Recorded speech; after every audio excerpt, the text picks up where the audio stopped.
if I could go back to the moment when I started graphic design professionally, not when I started learning it, these are some mistakes I would have avoided. These lessons have taught me a lot of things over the years. Some of them cost me money. Some of them nearly cost me client relationship that I valued till date.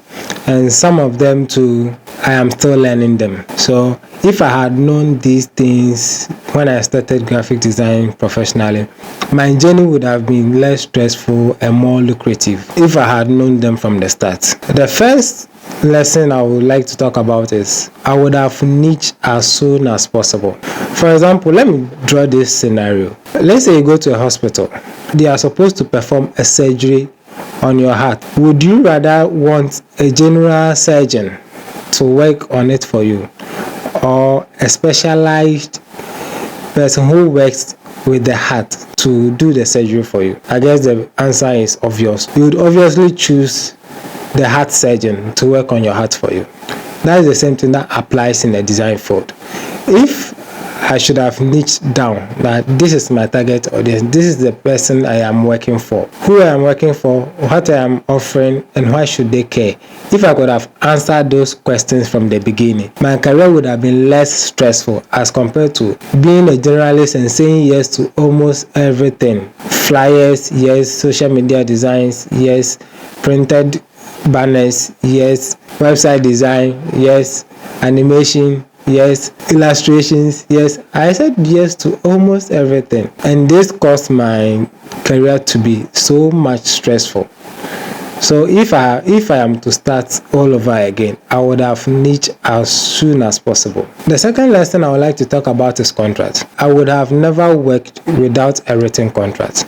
You know, a client will message you on WhatsApp, you send all the brief on WhatsApp, and you think that is enough to hold the client accountable. But no, without a written contract for both of you to agree on, for both parties to agree on, clients can frustrate you sometimes. So I would have implemented contract from the very beginning. Even if it's a one-page document that both parties would agree on, that would have been perfect.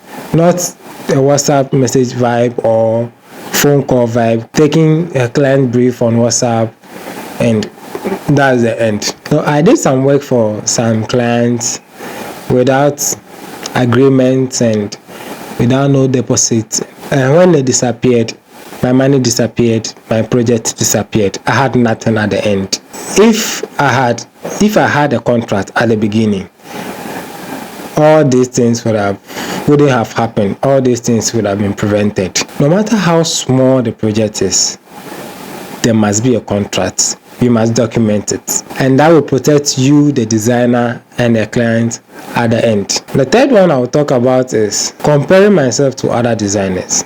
You know, coming up, when you go on Instagram, you see a lot of beautiful designs. I was comparing my day one to someone's 20 years in the industry, and it caused me a lot of mental health issues. Instead of focusing on my journey, I was focused on what other people were doing, where other people have reached, and that was not good. Instagram's algorithm shows you the nice polished designs, not when they started the journey newly, how they also struggled. They showed you the polished ones, and that's how the algorithm have been. So comparing your design to someone's 20 years in the industry with a lot of experience, it's like you are learning how to drive and you are comparing yourself to Formula 1 drivers. Your reference point should be your own work from 6 months ago for you to see how well you are improving, not someone's work. The fourth point I will talk about is learning the business side of design. You know, starting out, you are more focused on the skill. So instead of you to focus on the business side, you are focused on the skill, learning new tools, learning how to apply certain effects and all those things. I didn't say they are not good. They are very good. But you learning the skill and forgetting the business side is going to ruin you at the end. So I saw a lot of videos about people complaining how graphic design they don't make money from graphic design, or people who do graphic design cannot afford a car or whatever it is.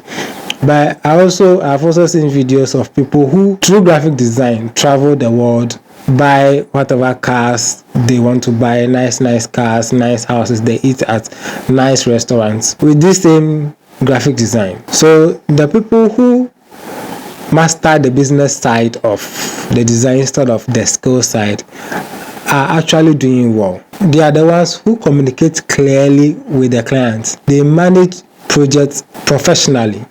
The last one I'll talk about is investment. When starting out, I didn't invest in the right tools or take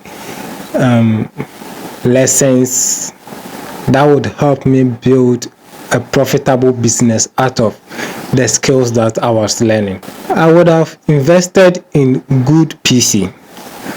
And if I realized that my line of work, I'll be doing a lot of illustrations, I would have invested in a pen tablet, a good one. These are all infrastructures that are needed for me to deliver a quality work, or for me to improve in the work that I'm doing.